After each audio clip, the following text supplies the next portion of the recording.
Olá, amigos de Carta Capital, sejam bem-vindos a mais um programa Fechamento. O meu nome é Rodrigo Martins, eu sou um dos editores da revista e hoje eu estou na companhia de André Barrocal, direto de Brasília. Seja bem-vindo, André. Oi, Rodrigo, boa noite. Boa noite ao público que nos assiste. Boa noite, Fabiola. É um prazer estar de volta aqui ao fechamento depois de um período de férias. Pois é, e férias sentidas. O pessoal vira e mexe perguntava onde estava o Barrocal. E também estamos na companhia de Fabiola Mendonça, direto de Recife, sempre muito melhor localizada que nós, né, Barrocal? Sempre. Tem praia lá, né? Em praia e sol o ano todo. Boa noite, Rodrigo. Boa noite, Barrocal. Boa noite a todos que nos assistem. Bom, nesta semana a revista Carta Capital sai com uma capa sobre a Petrobras, né?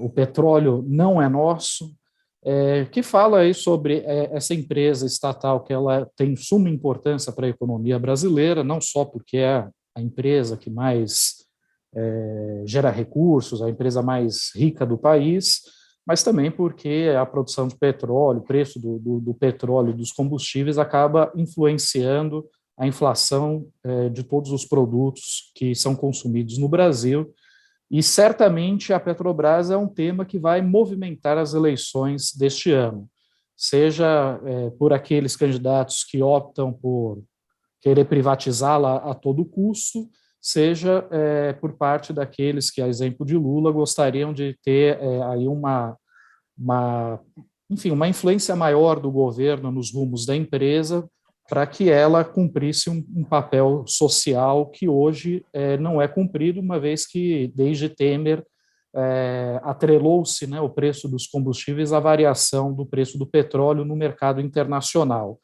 Agora, houve uma disputa aí pelo controle da estatal que movimentou facções do governo, e quem preparou a reportagem a respeito desse tema é o André Barrocal, e eu vou pedir para que ele comente um pouquinho aí sobre o que está rolando neste momento na Petrobras, sem, evidentemente, entregar toda a reportagem para o pessoal ler nas bancas, né? Depois, ler em casa, ler no tablet, onde quer que seja. Rodrigo, esse assunto, a Petrobras, é um assunto bastante complexo e, como você já pontuou, importante para a eleição esse ano no Brasil. A Petrobras tem sido temas de campanhas políticas desde que ela foi criada nos anos 1950. Em 2010, por exemplo, o último ano de governo Lula, a empresa recém havia descoberto o petróleo na camada pré-sal e o país discutia naquele momento a melhor forma de explorar essa riqueza. Em 2014 e 2018, a Petrobras foi vedete da campanha, mas por um lado negativo, em razão da Operação Lava Jato. E agora, esse ano, Jair Bolsonaro, na sua tentativa de reeleição, vai tentar resgatar esse espírito lavajatista. Ele tem dito, já não é de hoje, que a empresa foi alvo de roubalheira. E essa é uma forma, claro, de fustigar o ex-presidente Lula, que é o líder nas pesquisas de intenção de voto. E para o ex-presidente, para o petista, também é de interesse explorar na eleição o tema Petrobras, mas por um outro ângulo. É o ângulo do bolso dos brasileiros. Desde que essa política atual de preço da Petrobras, que você já descreveu, Rodrigo, uma política de atrelamento à variação das cotações internacionais do petróleo, desde que essa política foi adotada no governo Michel Temer em 2017, de 2017 para cá, a inflação subiu 28% no acumulado do período. Só que o preço da gasolina subiu mais ou menos o triplo disso. E o mesmo aconteceu com o diesel, com o gás de cozinha.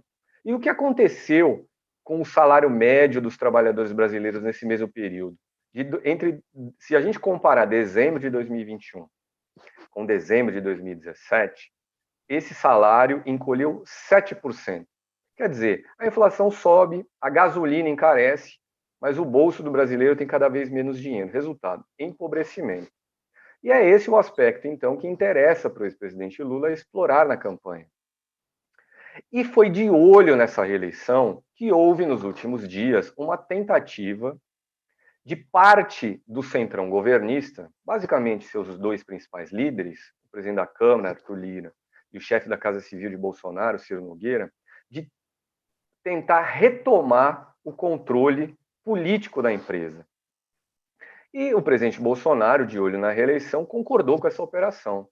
O Arthur Lira e o Ciro Nogueira indicaram para comandar a estatal duas pessoas que, pelo perfil, não dava para imaginar que iam alterar a política de preço da Petrobras, mas que, pela carreira, dava para imaginar, sim, que iriam patrocinar certos negócios de interesse do setor privado, especialmente na área de gás. O gás aí, que é um setor poluidor. Só que essa operação foi mal sucedida, exatamente em razão, Rodrigo, que você já descreveu, de uma guerra de facções. Hoje a Petrobras é controlada por um general, o general Joaquim Luna e Silva, é o presidente da estatal, e o general ele fez uma aliança com os acionistas minoritários da empresa, basicamente estrangeiros, para sabotar as indicações dos apadrinhados do Centrão. E essas indicações, essas candidaturas, tinham tudo para ser derrotadas numa reunião da Assembleia Geral de Acionistas da empresa no próximo dia 13, porque é evidente o conflito de interesses. Adriano Pires e Rodolfo Landim, esses apadrinhados de Arthur Lira e Ciro Nogueira, trabalharam muito tempo para o setor privado, especialmente aí o setor de produção de gás. Então ficou muito claro que os dois não seriam aprovados pela Assembleia Geral da Petrobras, Assembleia Geral de Acionistas. Resultado, os dois apadrinhados retiraram suas candidaturas. E aí, para tapar esse buraco, o governo achou uma solução, digamos assim, caseira e técnica. Indicou para presidente da Petrobras um químico industrial, o José Mauro Ferreira Coelho. Ele foi secretário de Petróleo e Gás do Ministério de Minas e Energia entre 2020 e 2021. E indicou também para presidir o Conselho de Administração da estatal um sujeito que é engenheiro civil, que hoje já faz parte do Conselho de Administração da estatal. O nome dele é Márcio Weber. E o perfil dos dois, Coelho e Weber, deixa claro que essa política de preços da Petrobras não vai mudar. E, portanto, houve uma vitória da ala, digamos, neoliberal do governo e uma derrota dessa facção política, essa facção aí liderada pelo Centrão. Só que, no mínimo, com essa troca agora na Petrobras, o presidente Jair Bolsonaro ganha tempo para, digamos assim, enrolar o povo brasileiro. Durante um tempo, vai ficar aí a dúvida perante a sociedade se, afinal, a política de preço da companhia vai ou não vai mudar. Se a gasolina vai baratear, se o botijão de gás vai baratear, se o diesel dos caminhoneiros vai baratear. Mas, enquanto essa dúvida não é desfeita, Bolsonaro vai empurrando aí a situação com a barriga, à espera, quem sabe, de um milagre. E para terminar, Rodrigo, essa política atual de preço da Petrobras, se por um lado castiga o povo brasileiro, castiga o bolso do povo brasileiro, é uma festa para os seus acionistas privados. No ano passado, graças a essa política, a Petrobras teve um lucro espantoso de 106 bilhões de reais. E decidiu que vai distribuir quase tudo, 101 bilhões de reais, para os seus acionistas na forma de dividendos. E como se dá hoje a distribuição das ações da Petrobras? Fico com um único dado: 45% das ações estão na mão de estrangeiros. Esse é o grupo que um eventual novo governo Lula terá de enfrentar caso leve adiante os planos de mudar a orientação atual da Petrobras. Essa, por exemplo, uma opinião do José Sérgio Gabrielli, economista que foi o mais longevo presidente da estatal. Ele esteve lá no cargo entre 2005 e 2012. Agora, Barrocal, você acha que estaria em jogo a possibilidade de recomprar essas ações para que o governo brasileiro aumente a sua participação societária na empresa, não? Existem parlamentares petistas, membros aí da pré-campanha de Lula, que defendem essa posição. Essa posição, aliás, ela foi proposta no início do governo Lula, em 2003, por um então diretor da Petrobras, o Hildo Sauer, ele que é professor da USP, especialista em energia. E naquele momento, 2003, a ideia não prosperou. E, apesar de hoje haver, então, quem defenda essa recompra de ações, é muito improvável que isso aconteça. Fico aqui também com uma posição que me foi colocada pelo Gabrielli. Ele acha que custaria muito caro fazer aí, então, uma operação desse tipo, ampliar a participação governamental no controle da Petrobras. Ele acredita que é possível você fazer uma reorientação da política da empresa dentro das regras atuais, simplesmente exercendo o poder de maioria que o governo federal tem lá dentro. O presidente Bolsonaro, ele não tem disposição de comprar essa briga. Ele até reclama que a política de preço da Petrobras está errada, disse isso claramente outro dia numa entrevista. Aliás, nessa entrevista ele parecia um membro da oposição ao próprio governo dele. Mas então Bolsonaro parece preferir uma solução muito mais fácil, algo que ele também tem dito aí publicamente. Vender a Petrobras, livrar-se desse pepino. Mas é possível, então, como eu coloquei na visão de José Sérgio Gabrielli, reorientar a Petrobras para que ela atenda mais ao interesse do conjunto da população brasileira e da economia brasileira e menos o interesse de seus acionistas privados. E encerro aqui, Rodrigo, chamando a atenção só para mais um aspecto. O Gabrielli entende, como eu já coloquei aqui, que é preciso enfrentar o capital financeiro internacional para poder mudar as coisas na Petrobras. Exatamente porque os estrangeiros são detentores de 45% do capital social da empresa. Mas tem um outro interesse bastante poderoso que talvez tenha de ser enfrentado também. Eu me refiro aqui ao Tio Sam, aos Estados Unidos. Muito do que aconteceu com a Petrobras nos últimos anos, e eu me refiro à Lava Jato, tem relação com as posições de política internacional e de segurança energética do governo americano. Aliás, o ex-presidente Lula, enquanto esteve preso pela Operação Lava Jato, leu um livro que conta a história do petróleo desde sua descoberta no século XIX, e ele está convencido, e é isso que diz o livro se chama O Petróleo, que essa commodity ela é causadora de guerras, e em uma das trincheiras dessas guerras sempre estão soldados americanos.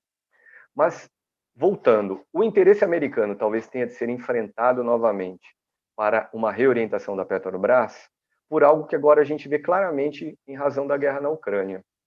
Em meados de março, o ministro brasileiro de Minas e Energia, Bento Albuquerque, ele que é um almirante da Marinha, ele participou de uma videoconferência com a secretária de Energia dos Estados Unidos, um cargo equivalente ao dele, Bento Albuquerque, a ministra de Minas e Energia americana.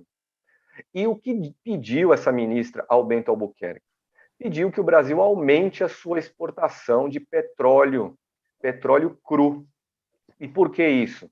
Porque o governo Joe Biden, para punir a Rússia que é o terceiro maior produtor e terceiro maior exportador de petróleo do mundo, Joe Biden, para castigar a Rússia, proibiu a importação de petróleo russo e agora precisa compensar, precisa achar fontes novas de importação. Por isso que ele mandou uma delegação, veja só, a Venezuela cujo governo chavista, os Estados Unidos de Donald Trump não reconheciam, e fez também, o governo Biden, esse pedido ao Brasil para que aumente a produção, aumente a exportação de petróleo cru. Mas, em um eventual novo governo Lula, essa orientação focada na exportação de petróleo, foco existente atualmente na Petrobras, algo que também coincide com a política atual de preços adotada desde o governo Michel Temer, essa política, para ser alterada, essa reorientação da Petrobras para ir adiante, vai significar que o Brasil produzirá mais para o seu mercado interno e, sobretudo, derivados de petróleo. Ou seja, vai produzir petróleo para transformá-lo em gasolina em refinarias. E aí nós vamos ver, então, se novamente o interesse americano irá sabotar os interesses brasileiros e se o Brasil terá aprendido com tudo que aconteceu após a Operação Lava Jato, inclusive aprendido com aquela espionagem feita pelos Estados Unidos em cima da empresa, em cima da então presidente Dilma Rousseff, se o Brasil e o PT terão aprendido como enfrentar o interesse americano na defesa da Petrobras e dos interesses nacionais brasileiros. Aliás, é curioso que o governo americano se reuniu com Nicolás Maduro para pedir aí para eles reforçarem a produção de petróleo e não com Guaidó, que é, de acordo com o governo americano, o presidente legítimo da Venezuela. Mas Yoshi Roberta ficou feliz de você voltar, André, mandou coraçãozinho e vários aplausos, para você ver como você fez falta aí nesse período. E eu vou passar aqui para um outro assunto que a gente tratou na edição impressa da revista, que é, na verdade, um caso escandaloso. Há cerca de um ano, houve o rompimento de uma barragem de mineração em uma comunidade no interior do Maranhão, que, enfim, devastou aquela comunidade e tal, e isso acabou prejudicando o fornecimento de água potável da região. A mineradora, como forma de compensação, passou a fornecer água para essa comunidade, enquanto não fazia ali a descontaminação do local. Só que agora uma pesquisa feita por várias instituições, são, salvo engano, no total 6 universidades, a Fabíola vai me confirmar daqui a pouquinho, chegou à conclusão de que essa água está contaminada. Na verdade, eles inclusive diziam estar fornecendo água mineral e por carro-pipa, mas na verdade estavam pegando do mesmo local onde havia a contaminação, e essa água possui níveis de substâncias tóxicas até 100 mil vezes acima do permitido. E aí a gente está falando de metais pesados, como chumbo, níquel e por aí vai. Mas quem vai contar melhor detalhes dessa história é a Fabíola, que, enfim, que foi atrás, que conversou com os pesquisadores que desenvolveram esse estudo e que sabe explicar um pouquinho melhor qual é a situação que está vivendo a comunidade hoje. Fabíola? Então, Rodrigo, a comunidade é Aurizona, ela fica no interior do Maranhão, e há um ano praticamente está sem água potável, né? Está sem água nas torneiras, por conta do rompimento da barragem da mineradora que tem o mesmo nome do distrito, a mineradora Aurizona, ligada ao grupo canadense Equinox Gold. E aí, com o rompimento da barragem, contaminou, né, o reservatório que abastecia a localidade, né, como você falou, com materiais tóxicos, com lama, e a população ficou sem água. Uma região que tem abundância de água, sempre teve muita água na região. Há um ano a população sofre com esse problema. Por conta disso, houve protesto, um movimento de luta da comunidade, e a mineradora passou a fornecer água mineral potável, né, para o consumo, e instalou caixas d'água nas ruas que eram abastecidas por carros-pipas para utilização nos afazeres domésticos, enfim, nos outros afazeres. Só que, de um tempo para cá, do final do ano para cá, essa água está vindo do mesmo local onde estava contaminado. O movimento dos atingidos por barragens encomendou uma pesquisa. Foram 5 universidades públicas, 2 federais, a de Ouro Preto e Maranhão, e 3 estaduais, a USP, a Unicamp e a Estadual do Maranhão. E os pesquisadores confirmaram que, de fato, né, essa água está contaminada, o risco de provocar doenças é altíssimo, porque quando você junta esses metais, são vários tipos, como você falou, chumbo, arsênio, quando você combina esses metais, a probabilidade de doença é muito alta, né? Mas não é só isso. Sim, e a empresa ainda está ameaçando suspender, né, esse fornecimento de água. Mas não só isso, desde que começou a operar, né, na região, a mineradora ela forma, né, com os resíduos da mineração, tem formado montanhas, né, com materiais igualmente tóxicos, que são altamente prejudiciais à saúde. Então, a comunidade está meio que se afundando ao redor dessas montanhas, sem água potável, vive uma situação muito difícil, né? Então, eu convido a quem nos assiste para acompanhar, para ler a matéria. Eu conversei com os pesquisadores, conversei com a representante também da comunidade, né, do movimento Atingidos por Barragens, e aí eu trago mais detalhes lá na reportagem. Eu convido todo mundo a conferir na próxima edição da Carta Capital. Aliás, eu não sei se o Cacá conseguiu mostrar as imagens, mas a cor da água que chega na torneira, né, das pessoas é algo realmente chocante, né? Você em tese você nem precisaria ter uma pesquisa ali para comprovar que aquela água é imprópria para consumo. E a Valéria até diz, tudo pelo lucro, né? Destroem a natureza, levam todas as riquezas e o povo fica 1000 vezes pior do que antes. A mesma Valéria que disse pouco antes, André faz falta sim. Claro que faz falta. Aliás, André, a gente teve um assunto que foi, assim, que repercutiu muito nas últimas 24 horas, que foi a revelação de que a Polícia Civil do Rio de Janeiro ocultou, né, não mencionou, não divulgou um áudio que foi interceptado com a irmã daquele miliciano Adriano da Nóbrega. Adriano da Nóbrega, que é um ex-capitão do BOP, da Polícia de Elite do Rio de Janeiro, chegou inclusive a ser homenageado por filhos do Bolsonaro, na época que eles estavam no parlamento.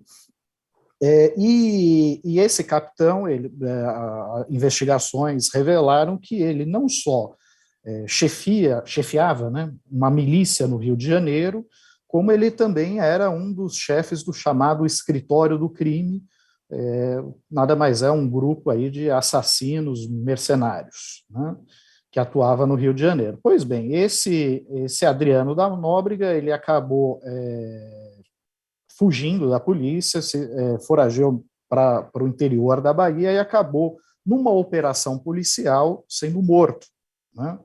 E neste áudio que foi interceptado pela polícia, a irmã dele diz que ele sabia que seria morto, porque a morte dele já havia sido decretada em uma reunião no Planalto. Eu vou pedir para o Cacá passar um trechinho desse áudio antes de eu fazer uma pergunta para o André. Cacá, passa por favor para a gente. Na verdade, ele se entregou, entendeu, Tira? Ele se entregou, entendeu? Ele não quis ir, porque ele sabia que iam matar, ele já sabia da ordem que saiu para que ele fosse um arquivo morto. Ele era um arquivo morto para todo mundo já, entendeu? Já tinham dado cargos comissionados no Planalto, já pela vida dele, já fizeram uma reunião com o nome do Adriano no Planalto, entendeu, Tira? Ele já sabia disso já, entendeu? Foi um complô mesmo. Pois vocês viram aí o áudio que é atribuído à irmã deste miliciano, Adriano da Nóbrega, que morreu durante uma operação policial no interior da Bahia. Barrocal, o Adriano da Nóbrega também não era suspeito de ter envolvimento com a morte da vereadora Marielle Franco? Rodrigo, esse caso do capitão Adriano, para ser esclarecido em definitivo, eu acho que precisaria do mesmo milagre que levaria à elucidação definitiva do assassinato de Marielle Franco.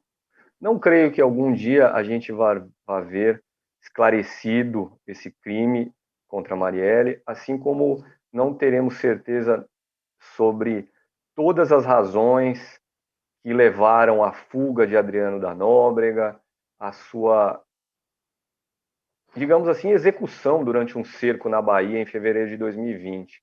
Foi depois de Adriano ter sido assassinado, dá para descrever assim, assassinado na Bahia em 2020, que essa escuta da irmã dele, uma conversa tida com uma tia, foi feita pela Polícia Civil. Essa parente do Adriano da Nóbrega, então, se chama Daniele Magalhães. Vamos circunstanciar, esse é um caso, esse personagem é saboroso, assim como as relações dele com o bolsonarismo, e também naquilo que chegará até a tal rachadinha da família Bolsonaro. Mas vamos lá. O Adriano da Nóbrega era um policial militar que, em 2003, participou de uma operação da PM do Rio de Janeiro que resultou na morte de um flanelinha que atuava nas imediações de um hotel famoso no Rio. Esse flanelinha teria sido assassinado por não concordar em pagar pedágio aos policiais militares. Os PMs participantes desse crime foram levados ao tribunal do júri. Isso aconteceu em 2005. E foi esse tribunal do júri que Jair Bolsonaro assistiu pela primeira vez um julgamento do tipo. Adriano da Nóbrega foi condenado naquela ocasião. E uns 2 ou 3 dias depois, Jair Bolsonaro, que na época era deputado federal, subiu à tribuna da Câmara para defender o PM. Diz que ele era uma espécie de herói, que ele era um oficial brilhante. E o Adriano da Nóbrega acabou por ser absolvido num julgamento em segunda instância. Quando ele foi absolvido, ele volta às ruas e começa a trabalhar paralelamente para o jogo do bicho. E foi assim que ele enveredou pelo mundo do crime, foi assim que ele entrou para, digamos, o mundo das milícias. E acabou, justamente por ter esse envolvimento com o jogo do bicho, por ser expulso da Polícia Militar em algum momento entre 2013 e 2014. Em janeiro de 2019, início do governo Jair Bolsonaro, Adriano da Nóbrega foi alvo de uma operação da Polícia Civil do Rio e do Ministério Público do Estado do Rio, operação realizada contra uma milícia que atuava em Rio das Pedras e Muzema, que são 2 regiões, veja só, pertinho de onde o clã Bolsonaro tem suas residências particulares. Essas residências estão no bairro da Barra da Tijuca, no Rio de Janeiro. O Jair Bolsonaro tem uma casa lá, um condomínio chamado Vivendas da Barra. Seu filho, Carlos Bolsonaro, também tem uma casa nesse mesmo condomínio. E é nesse condomínio onde morava um dos suspeitos de participar do assassinato, justamente, de Marielle Franco. Mas nesse período, voltando ao Adriano da Nóbrega, nesse período em que ele atuou no submundo da Polícia Militar e, ao mesmo tempo, com o jogo do bicho no Rio de Janeiro, ele teve uma então companheira contratada pelo gabinete de Flávio Bolsonaro, que na época era deputado estadual no Rio. Foi em 2007 que essa companheira de Adriano da Nóbrega entra no gabinete de Flávio. Ela se chamava Daniele Mendonça. E foi com Daniele Mendonça e com Fabrício Queiroz, então chefe de gabinete de Flávio Bolsonaro, que o esquema das rachadinhas atingiu, digamos, o seu auge no gabinete do 01. E aí nós passamos do caso milícias para o caso rachadinhas. Quando Adriano da Nóbrega foi executado em fevereiro de 2020, ele estava foragido, fazia mais de um ano, foragido dessa operação de janeiro de 2019, realizada contra milícias do Rio. As investigações sobre rachadinhas estavam avançando em vento em popa. E nós víamos, então, claramente a imbricação entre milícias e rachadinhas. Mas, para voltar, teremos algum esclarecimento sobre os negócios milicianos de Adriano da Nóbrega? Teremos esclarecimento sobre o assassinato e eventual participação do escritório do crime no assassinato de Marielle Franco? Acho muito difícil. Esse mundo da informação e da contra-informação das polícias, especialmente no Rio de Janeiro, é um mundo muito complicado. E tendo por interesse o clã Bolsonaro, fica mais difícil ainda de conseguir aí um cenário mais claro e menos poluído desses acontecimentos. Pois é, e o Fabrício Queiroz, que você mencionou, chegou inclusive a se manifestar sobre esse áudio da irmã do Adriano da Nóbrega, o miliciano que foi assassinado no interior da Bahia durante um cerco policial, mas ele diz, enfim, nas redes sociais, que na verdade a irmã dele se confundiu, ela não estava querendo dizer exatamente Palácio do Planalto. Cacá, solta para a gente o trechinho aí dessa declaração do Fabrício Queiroz nas redes sociais, por favor. Brasil, Queiroz falando aqui, eu quero relatar para todo o Brasil que eu recebi uma ligação do Capitão Adriano, no dia 24 de dezembro de 2019, onde ele me relatou que houve uma reunião dentro do Palácio Guanabara, que ficou acertado que não era para ele ser preso, e sim executado. O que aconteceu em fevereiro. O que a irmã dele, chorando, angustiada, relata para sua tia, ela confunde Palácio com Planalto. Bom, vimos aí que esse é um erro bastante comum, né? Eu mesmo vira e mexe, eu confundo as palavras Guanabara com Planalto, né? E fora que a distância geográfica não é tão significativa assim, pouco mais de 1.000 quilômetros. Agora, Barrocal, não te chama a atenção assim, as estranhas coincidências que tem entre o clã Bolsonaro e as circunstâncias que envolvem a morte da vereadora Marielle Franco? Porque, assim, eventualmente é comum haver coincidências e aí as pessoas acabam desenvolvendo teorias conspiratórias e por aí vai.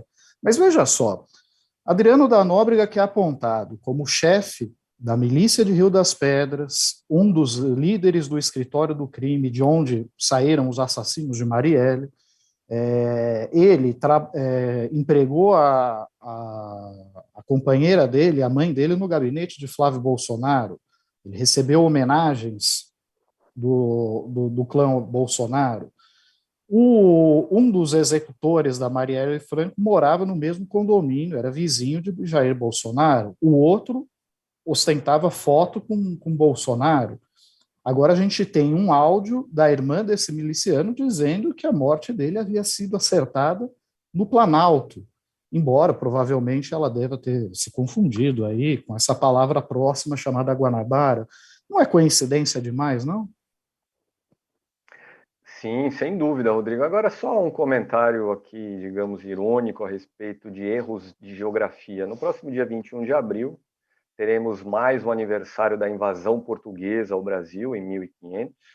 E veja só, esses invasores portugueses saíram de lá da Europa com destino às Índias, as Índias que ficam no Oriente, e vieram parar no Brasil. Então, vamos dar um desconto aí para o Fabrício Queiroz. Erro de geografia é bastante comum na história, inclusive na história brasileira.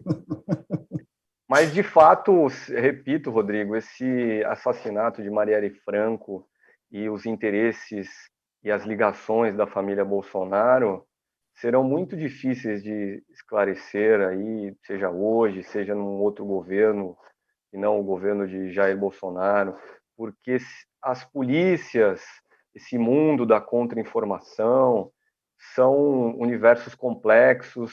As polícias têm seus instrumentos aí de despiste, de investigação também, quando não são elas próprias que erram a geografia por, digamos assim, interesse próprio. Então, objetivamente, eu sou cético em relação à elucidação do assassinato de Marielle Franco, seja hoje, seja amanhã, seja daqui 5, 10 anos. Tá certo. Eu queria só complementar uma questão aí, Rodrigo, em relação ao Adriano da Nóbrega, porque, embora também eu acredito que não vai prosperar, o PT, né, entrou com um pedido de apuração de investigação à Procuradoria-Geral da República, e existe um movimento no Senado para a criação de uma CPI para investigar o caso, né? Embora em ano de eleição eu acho difícil CPI, né, ter algum sucesso. Porém, no Senado, apenas 1/3 é que deve ir para a reeleição, né? Como 2/3 dos senadores vão continuar no mandato, pode ser, né? Vamos torcer, quem sabe uma visão mais otimista, diferente da de Barrocal, que a coisa ande. Pois é, mas E, assim, Rodrigo, na PGR a gente sabe que o Aras vai matar no peito, né? Agora, diga lá, Barrocal. Só uma curiosidade em relação a Fabrício Queiroz, o operador das rachadinhas de Flávio Bolsonaro. Mas antes dessa curiosidade, uma explicação. A gente usa com frequência esse termo rachadinha, que acaba sendo um termo folclórico que contribui para facilitar a vida da família Bolsonaro. Mas rachadinha, tipificada como crime, se trata de peculato. E peculato é roubo de dinheiro público pelo agente público que deveria zelar por esse dinheiro público. Então, rachadinha é um crime grave, não é uma contravenção menor. Mas então, Fabrício Queiroz, esse que operava as rachadinhas, o peculato, segundo o Ministério Público do Estado do Rio, naturalmente, em nome de Flávio Bolsonaro, lá na Assembleia Legislativa, Fabrício Queiroz passava o chapéu entre os funcionários contratados pelo gabinete, para que esses funcionários, que na prática eram fantasmas, devolvessem a grana e essa grana fosse parar no bolso de Flávio Bolsonaro. Mas Fabrício Queiroz, das rachadinhas, tem a intenção, veja só, de candidatar-se a deputado federal pelo estado do Rio de Janeiro, pelo PTB, o partido de Roberto Jefferson. Seria muito curioso vermos Fabrício Queiroz à frente de um gabinete parlamentar. Seria o ápice da rachadinha, não? Pois é, porque aí ele ia ser de operador a beneficiário, suponho. Aliás, ele está em campanha já há muito tempo, naquelas manifestações de 7 de setembro do ano passado, onde os bolsonaristas se empolgaram com a possibilidade de Jair Bolsonaro dar um golpe e assumir plenos poderes, mas acabou que não deu muito resultado. Ele foi extremamente festejado nas manifestações do Rio de Janeiro, por onde passava, recebia cumprimentos, pedidos para fotografia. E hoje, vejam só, dia 7 de abril, ele manifestou, inclusive, assim, desejou parabéns aos jornalistas pelo Dia dos Jornalistas. Fabíola, você se sentiu contemplada aí por essa manifestação dele? Agradeceu ao Queiroz pelo carinho e pela lembrança? Não? Não, Rodrigo, esse tipo de homenagem, desse tipo de pessoas, eu estou dispensando. Tá certo. Bom, na edição impressa também eu vou chamar a atenção para uma outra matéria, a nossa colega não está aqui para comentar, Ana Flávia Gussen, que é a autora da reportagem, tem uma matéria também bastante curiosa, que é sobre o avanço de milícias em terras indígenas. Houve um caso muito rumoroso numa terra indígena Chavante, onde um cacique muito conhecido, o cacique Damião, que chegou, inclusive, a participar de fóruns internacionais de meio ambiente, receber prêmios de direitos humanos das mãos da presidenta Dilma Rousseff. Ele, assim, uma investigação da Polícia Federal descobriu que, na verdade, ele estava arrendando terras dentro da reserva indígena para pecuaristas. E houve ali a formação de uma milícia integrada por um servidor da FUNAI, um policial militar do Amazonas, isso no Mato Grosso, e por um ex-PM, também do Amazonas, que se encarregavam de fazer a cobrança dos pecuaristas que arrendavam as terras ali. E esse grupo conseguia movimentar R$900 mil por mês, né, de cobrança de arrendamento associada a essa liderança indígena, que até então era uma liderança indígena bastante reconhecida e bastante prestigiada. Pois bem, a reportagem da Ana Flávia mostra não só detalhes adicionais desse caso, que chegou a ser noticiado em vários veículos, né, mas, por exemplo, esse grupo ele pretendia concentrar o negócio em menos pecuaristas, até para excluir os inadimplentes e aumentar o tamanho das terras que seriam arrendadas para os melhores pagadores. Eles pretendiam, até meados desse ano, faturar R$1,5 milhão por mês, e há outras investigações em curso que apontam a existência de milícias também integradas por servidores da FUNAI e por policiais, atuando em terras indígenas no Mato Grosso para favorecer a atuação de madeireiros e garimpeiros ilegais. E o curioso é que essa formação de milícias se deu exatamente no momento em que a FUNAI passou a se militarizar.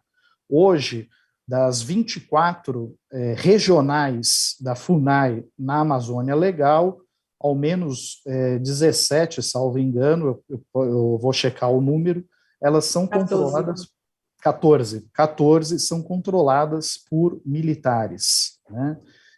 E os especialistas mostram o quê? Que esses empresários inescrupulosos, né, pecuaristas, madeireiros, garimpeiros, há muito tempo assediam as lideranças indígenas e agora, associados com essa turma corrupta, né, e com ligações com a polícia e tal, está efetivamente produzindo esse tipo de coisa em terras indígenas no Mato Grosso. O que não significa, em absoluto, que a maioria das comunidades indígenas seja favorável aquela proposta do Bolsonaro de liberar a mineração em terras indígenas e outras atividades econômicas, como a pecuária e por aí vai. Eu chamo a atenção para isso porque houve, de fato, ali o aliciamento, né, um assédio a essa liderança indígena que acabou participando do esquema, né? Mas esta não é a realidade da maioria das terras indígenas, muito pelo contrário, as comunidades que estão associadas ali à APIB, que é a associação que representa os povos indígenas brasileiros, faz oposição a esse projeto, e, inclusive, recentemente você fez matérias a respeito, né, Fabiola, mostrando como essas comunidades estão se opondo a essas tentativas de liberar atividades econômicas, como atividades agropecuárias, mineração, entre outras, em terras indígenas, até por temer que a degradação ambiental que vai ocorrer inevitavelmente nessas regiões, comprometendo o modo de vida tradicional dessas comunidades, né? Sim, esse projeto, inclusive, existe uma resistência muito grande, né, dos povos indígenas em relação a ele, e ele está tramitando em caráter de urgência, quer dizer, não vai precisar ir passar pelas comissões, vai direto para o plenário, deve estar completando esse prazo agora, no começo, acho que foi dia 9, eu acho que foi votada essa urgência, então já está completando, a gente deve ter alguma novidade nos próximos dias. Mas, em relação ainda a esse caso, Rodrigo, da terra indígena do Chavante, e aí você falou do Chavante Damião, que é uma exceção, né, porque a grande maioria dos indígenas luta pelo seu território, né? Em 2021, ele faturou, com esse tipo de atuação ilegal, 10 milhões de reais, e desfila, né, pela região com uma caminhonete Hilux que vale, em média, 380 mil. É realmente uma coisa desproporcional, né, para o que a gente conhece da luta dos povos indígenas. Como você falou, é uma exceção. E eu queria chamar a atenção também que, ainda nesse caso, né, esse tipo de atuação das milícias, né, nessa região já causou um prejuízo que pode chegar a 58 milhões de reais. E um detalhe também é que dessas 3 pessoas que compõem essa milícia, né, esse grupo de milícia, o funcionário da FUNAI ele foi indicado pelo general Heleno, né, que é ministro de Bolsonaro, e o ex-PM da Amazonas, que você citou, ele não tem nenhuma ligação oficial com o governo federal, né, com a União, mas aconteceu já, o portal da Transparência mostra, dele ter recebido verba, né, alegando ser diárias, para participar de uma atuação nessa região, quando, na verdade, como ele não é servidor público da União, ele, não, em tese, não deveria estar recebendo. Então, mostra, né, as facilidades, né, que esse grupo tem, né, para ter acesso a esse tipo de coisa. E, sobretudo, nesse momento, né, do governo Bolsonaro, onde a boiada já vem passando há um bom tempo. Pois é. Inclusive, esse coordenador regional da FUNAI, que, de acordo com a Polícia Federal, é integrante dessa milícia, ele foi preso e é um suboficial da reserva da Marinha, e, inclusive, figura em fotografias ao lado do presidente Jair Bolsonaro. Então, você vê como o modelo, né, de negócios parece que está sendo replicado em várias áreas, né? Agora, antes de passar para a pauta de cultura com a Ana Paula Souza, eu gostaria de tirar uma dúvida com o Barrocal, mais uma curiosidade. Barrocal, nessa semana, os partidos que sonham em apresentar uma alternativa, uma terceira via nas eleições deste ano, se reuniram e aventaram a possibilidade de, no fim de maio, apresentar uma candidatura única, né? Você acha que, de fato, há ambiente, há condições para que esses partidos se unam para oferecer uma candidatura única em nome dessa chamada terceira via? E quais nomes que poderiam efetivamente liderar esse projeto? Rodrigo, a terceira via chega a ser um assunto, na minha visão, bastante cansativo, porque é falar sobre o nada. A terceira via não existe. A terceira via é uma ficção que frequenta bastante o noticiário brasileiro, e eu diria mais por desejo dos nossos empresários de mídia do que propriamente como resultado de um fenômeno que existe na sociedade. A terceira via não existe, ela não tem voto. Jair Bolsonaro e Lula são os maiores líderes populares, vale isso para Bolsonaro também, são os maiores líderes populares, no mínimo desde o fim da ditadura no Brasil. E eles juntos têm hoje, vimos duas pesquisas divulgadas essa semana, eles juntos têm algo como 60% a 70%. A intenção de voto espontânea dos dois supera a casa de 50%. Então não existe espaço para tal terceira via. Esse é um desejo, repito, muito mais de nossos empresários midiáticos, vale também para alguns endinheirados da Faria Lima e, evidentemente, para os próprios integrantes da terceira via. Existe condição de uma união parir um candidato? Existe. Quem seria esse candidato? Hoje, provavelmente, a senadora Simone Tebet, ela que é do MDB do Mato Grosso do Sul. Mas ela seria uma candidata competitiva? Duvido. Essa semana estive no Congresso e ouvi lá que dentro do próprio MDB tem quem acredite que Simone Tebet, que é senadora, repito, não conseguiria eleger-se, ou melhor, se elegeria com dificuldade deputada federal pelo Mato Grosso do Sul no ano que vem. Imagine, então, candidatar-se à presidência da República. Digo mais, desde a adoção do financiamento público de campanhas no Brasil, o financiamento privado foi abolido a partir da eleição municipal de 2016, lançar candidato que não seja verdadeiramente competitivo significa rasgar dinheiro por parte dos partidos políticos. Os partidos recebem fatias do fundo público eleitoral e precisam ratear esse dinheiro entre seus candidatos a deputado estadual, deputado federal, senador, governador e presidente da República. O presidente da República seria uma campanha caríssima. Então, fiquemos com o MDB. O MDB gastaria dinheiro com Simone Tebet, dinheiro que provavelmente seria jogado fora, em vez de usar esse mesmo dinheiro para tentar eleger mais deputados, mais senadores, mais governadores. Mas vá lá, fica aí esse desejo que, na minha opinião, não tem qualquer possibilidade de se realizar, de uma terceira via lançar um candidato que seja verdadeiramente competitivo. E de que partidos nós estamos falando, além do MDB de Simone Tebet, esses 4 partidos que essa semana tomaram uma decisão dessa forma que você descreveu? O PSDB, o Cidadania e o União Brasil. E no caso do PSDB, é uma situação muito curiosa, porque o partido tem um candidato já a presidente da República definido em prévias, que é o governador paulista João Dória Júnior, o ex-governador paulista João Dória Júnior. Mas essa negociação de uma candidatura única dentro da chamada da terceira via significa um golpe contra João Dória Júnior, porque o nome do PSDB para essas negociações da terceira via não é o de Dória, mas do ex-governador gaúcho Eduardo Leite. Nesse desenho que existe hoje na tal terceira via, Simone Tebet seria a candidata e Eduardo Leite seria o candidato a vice.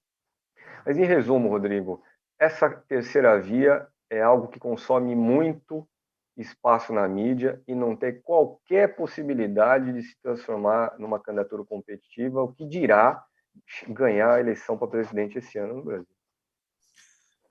Pois é. Aliás, o governador, o ex-governador paulista João Dória, que figura nas pesquisas de intenção de voto com 1 a 2% das intenções de voto, tecnicamente empatado com Vera Lúcia do PSTU, e certamente se tivesse o meu nome ou do Barrocal lá, também estaria empatado, porque como a margem de erro é de 2 pontos para cima ou para baixo, basta você ter 0 votos para estar empatado com ele. Agora, o Senatore, ele discorda da sua avaliação, viu, Barrocal? Porque você falou que não existe candidato competitivo na terceira via, e ele não só apresentou um nome viável, como ele apresentou 3, e bastante populares. Veja só, Papai Noel, Coelhinho da Páscoa e Saci Pererê. Viu só? São candidatos com a mesma consistência de todos esses aí da tal terceira via. Então, eu me penitencio aqui e digo que sim, o senador está correto e podemos ter aí, então, algum candidato da terceira via aí competitivo. Caso a escolha se dê entre Papai Noel, Coelhinho da Páscoa e qual que é o terceiro? Saci Pererê. Saci Pererê, muito bem. Tá Aí, certo. veja só, Rodrigo, só para terminar, ainda sobre a terceira via aqui, aí para dar números àquilo que eu acabei de falar, a respeito da impossibilidade de um candidato competitivo nesse grupo. Essa semana, então, foram divulgadas mais 2 pesquisas de intenção de voto e também de avaliação do governo, ambas pesquisas contratadas por firmas do tal do mercado, e elas, em resumo, mostram um cenário igual. Lula com 45% na média, aí, 44, 45% de intenção de voto no primeiro turno, Bolsonaro com 30%.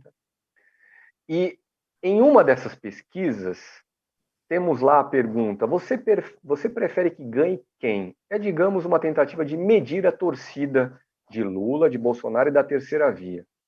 Qual é o tamanho da torcida da terceira via? O número de brasileiros que nessa pergunta prefere que ganhe Lula, prefere que ganhe Bolsonaro, ou prefere que não ganhe nenhum nem outro? Qual é o número daqueles que dizem, prefiro que não ganhe nem Lula nem Bolsonaro? O número é 19%. A torcida de Lula é de 46% e a torcida de Bolsonaro é de 31%. Não há como uma terceira via ter competitividade no Brasil, não há. E vou acrescentar um detalhe interessante também, antevejo, até por conversas que tenho tido, que haverá logo logo pressão para o PDT abandonar a candidatura de Ciro Gomes que faz parte desse universo da terceira via, ele que não consegue ir além dos 7%, 8%, mas haverá pressão sobre o PDT para desistir da candidatura de Ciro Gomes e, com isso, facilitar a vitória de Lula ainda no primeiro turno. Uma vitória de Lula no primeiro turno que, pelas pesquisas divulgadas essa semana, é matematicamente possível. Não é provável, mas é matematicamente possível por uma razão simples. A terceira via não existe. O segundo turno, na verdade, será já no primeiro turno, ao que parece nesse momento, diante do retrato das pesquisas. Mas é claro que daqui até a eleição de outubro teremos, de fato, uma campanha, teremos propaganda na televisão, e o quadro daqui até lá pode mudar. Mas, pelo andar da carruagem, é possível que tenhamos uma definição, tenhamos uma eleição no primeiro turno, já com cara de segundo turno. Pois é. E agora, o José Arnaldo aqui já apareceu, ele é um militante de Curupira com os pés virados para trás, como representante da terceira via. Agora, eu vou puxar um outro assunto aqui, que foi o Cacá me lembrou aqui no ponto, que é o seguinte, nessa semana, o presidente Lula ele se reuniu com sindicalistas na CUT, e ele falou que, em resumo, né, que deveria se mudar a estratégia de relação com o parlamento num eventual terceiro governo. Em vez de ficar fazendo manifestações em Brasília, que não produzem muito resultado, ele sugeriu que os movimentos sociais pensassem em fazer manifestações nas cidades onde os parlamentares vivem, né? E, na sequência, uma série de deputados bolsonaristas reagiram de forma bastante virulenta a esse comentário do Lula. Eu vou pedir para o Cacá passar inicialmente qual foi a declaração do Lula e, na sequência, algumas reações aí de parlamentares bolsonaristas. Cacá, passa para a gente, por favor, a declaração do ex-presidente Lula. E a gente vai ter que ensinar a sociedade a cobrar dos deputados as coisas. Porque, Sérgio, daqui para frente nós vamos ter que mudar o jeito de fazer pressão no Congresso Nacional. Eu queria dizer para vocês, com todo carinho, que fazer ato público na frente do Congresso Nacional não move uma pestana de um deputado.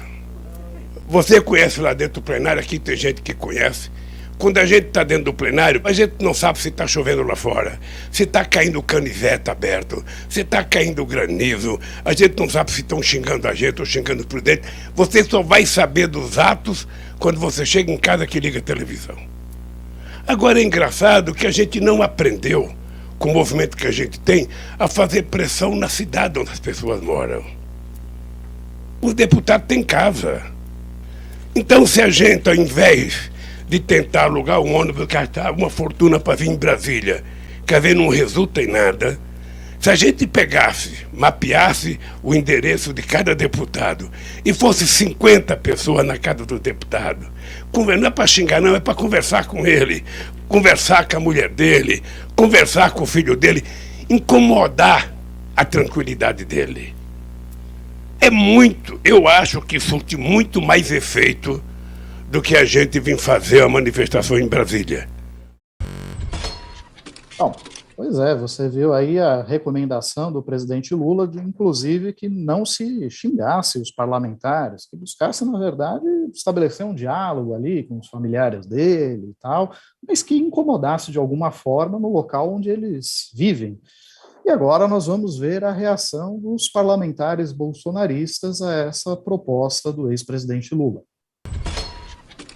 Camarada quer visitar as nossas residências, nossas casas, quer falar, quer juntar um grupo de desocupados vagabundos para conversar com a nossa família, para conversar com a gente. A última vez que esse bando do MST e da esquerda vieram nos visitar, queriam conversar com a gente no meio do mato, foram parar no inferno. Então, Lula, mande a sua turma toda falar com a gente de novo. E vocês vão visitar os seus amigos que estão lá. É esse o nosso recado. Ele disse assim, não vai só na casa não, vai conversar com a mulher do deputado, vai conversar com o filho do deputado. Eu quero dizer para vagabundos igual a Lula, não atravesse a escola dos meus filhos e nem pense em visitar minha esposa. Ir lá em casa, então, inimaginável. Sabe por quê?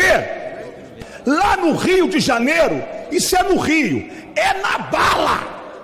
Então, não venha atravessar a escola de meus filhos, não venha tentar abordar minha mulher, não venha tentar visitar minha casa, porque vai ser na bala. Estão me ouvindo? Vai ser na bala. E eu vou esperar vocês lá, tanto sua turma como você, a lá conversar com a minha esposa, com a minha filha, tá bom? Vocês serão muito bem-vindos. Até lá.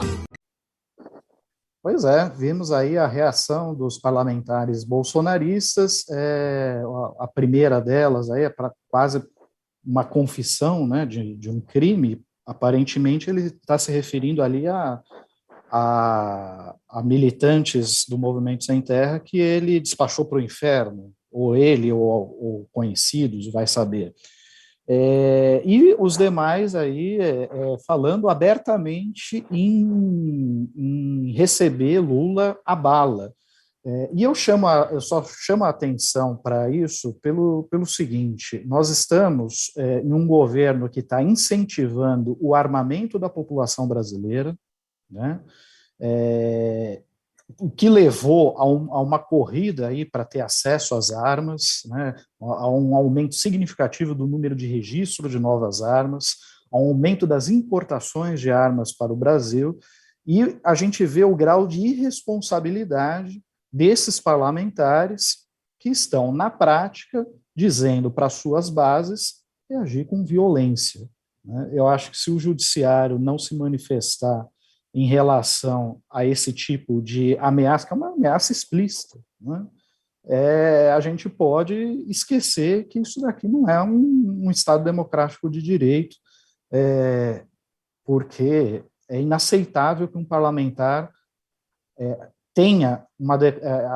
assuma uma posição dessa sem sofrer qualquer consequência.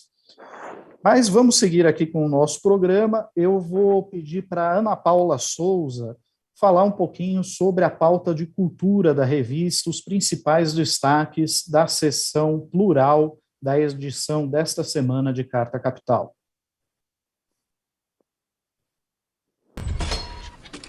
Oi, pessoal, tudo bem?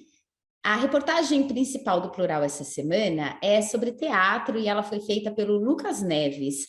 A gente foi ouvir os grupos de teatro periféricos. Esses grupos, eles existem há 2 décadas, mais ou menos, eles são fruto de muitas políticas públicas, quando havia políticas públicas para a cultura, e é muito interessante acompanhar o que aconteceu com eles durante a pandemia, porque enquanto um ator, uma atriz famosos podiam fazer lives, esses grupos, eles vivem do contato com a comunidade. Então, mesmo quando eles tentavam fazer apresentações online, eles enfrentaram, por exemplo, dificuldades com a rede de internet nesses locais onde ficam as sedes dos grupos. Mas agora, todos eles estão voltando, a gente ouve 4 grupos nessa reportagem, e é uma história muito interessante, principalmente porque, além da pandemia, eles tiveram que enfrentar esse sufocamento do financiamento à cultura, mas eles não só sobreviveram, como acabaram nesse processo se aproximando ainda mais das suas comunidades. Bom, Fabiola, quais são as suas dicas para quem está nos acompanhando, para ficar atento aí nos próximos dias no noticiário político? Rodrigo, eu acho que a gente tem que observar como é que vai ser amanhã a reunião entre PT e PSB, entre Lula e Alckmin. Existe uma pressão dos apoiadores de Lula para colocar a campanha na rua, né? Porque Bolsonaro já vem fazendo campanha há muito tempo e os apoiadores de Lula querem mais clareza, né? Um discurso mais afiado, embora ainda não seja legalmente permitido, mas que a campanha já esteja mais visível. Então, amanhã vai ter esse encontro. Na pauta, além da questão nacional, né, da eleição presidencial, estarão os palanques estaduais. Então, hoje saiu uma pesquisa Datafolha sobre São Paulo. São Paulo é o maior imbróglio, né, entre PT e PSB. A pesquisa dá Fernando Haddad na frente, com 29%, e Márcio França, com 20% do PSB. Então, com certeza, São Paulo estará na pauta, assim como o Rio de Janeiro, né? O Rio de Janeiro, que o PSB tem a candidatura ao governo de Freixo, de Marcelo Freixo, e o PT iria para a vaga de Senado. Só que o Molon, Alessandro Molon, está querendo sair candidato ao Senado, e ele é do PSB, então seriam dois nomes do PSB encabeçando a chapa. Então, possivelmente, né, isso é mais uma queda de braço entre PT e PSB, possivelmente também estará na pauta de amanhã. Então, vamos acompanhar e ver o resultado disso. Tá certo.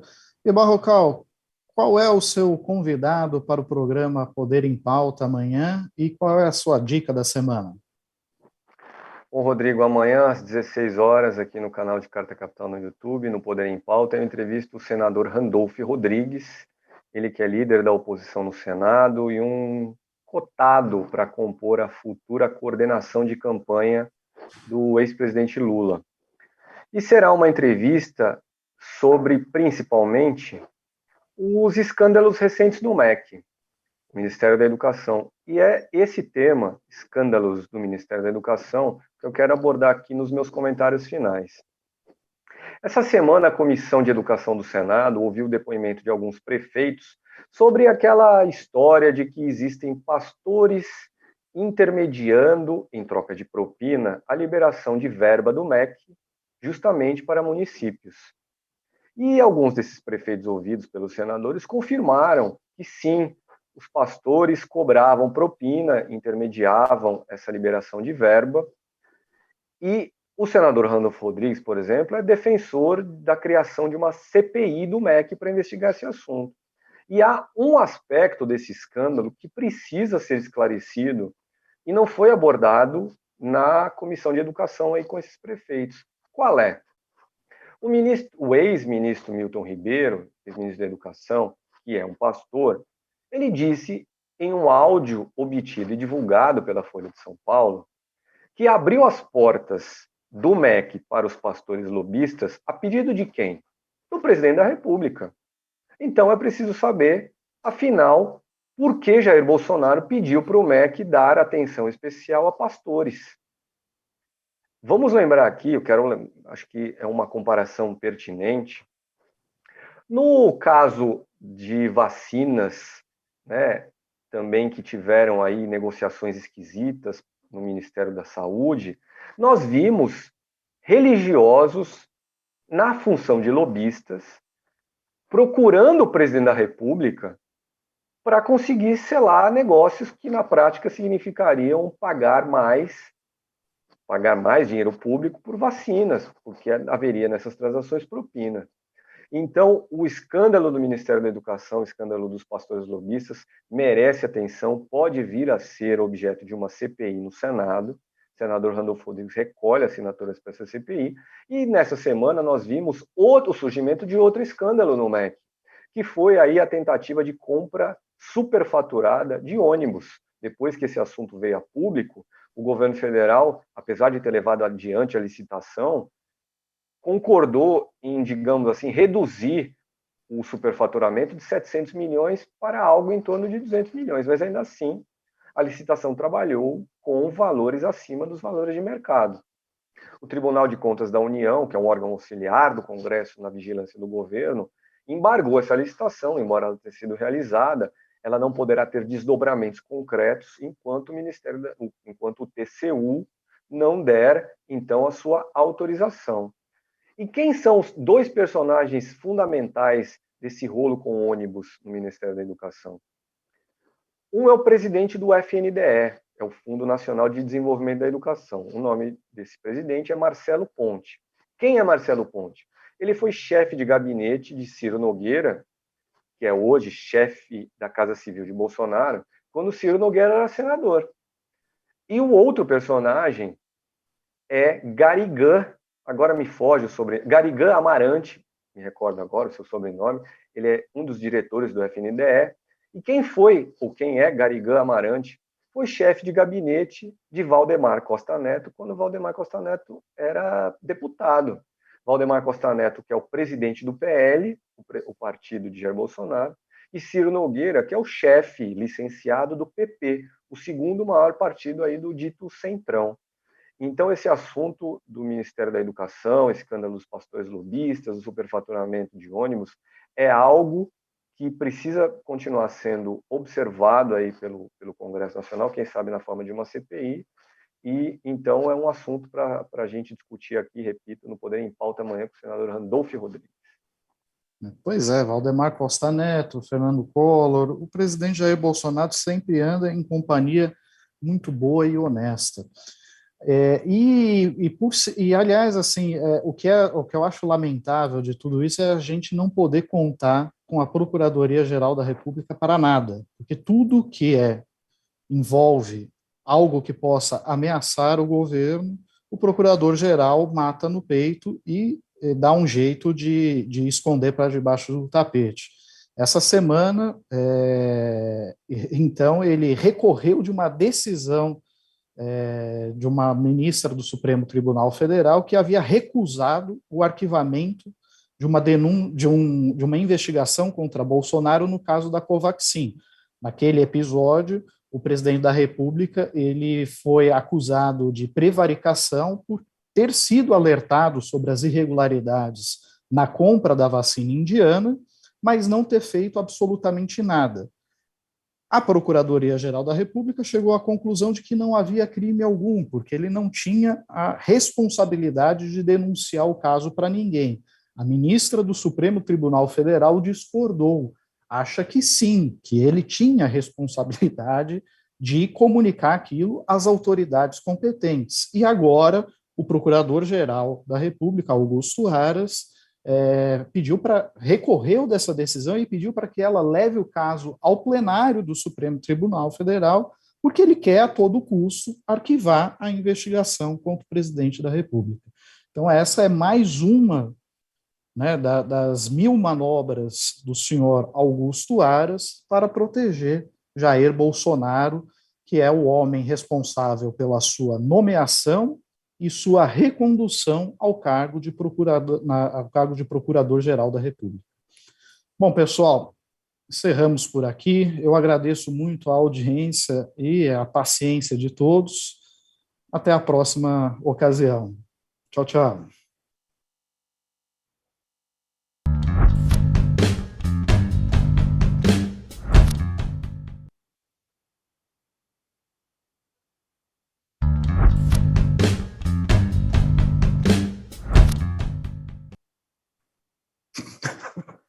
O Cacá, pelo amor de Deus. Mano. Gente, lembrando que semana que vem será uma SSS, Semana Sem Sérgio, com fechamento antecipado. E aí, assim, a Fabíola já falou comigo. Barrocal, se você tiver alguma ideia de pauta aí, na cabeça, se você quiser antecipar, você pode passar por WhatsApp, tá bom? Tá. Aliás, as 2 próximas semanas, né, de fechamento antecipado. Isso é uma 2 merda. próximas. É uma merda, né? É uma merda, porque a gente vai ter que... A revista, o corpo da revista propriamente dito, vai ser fechado na terça.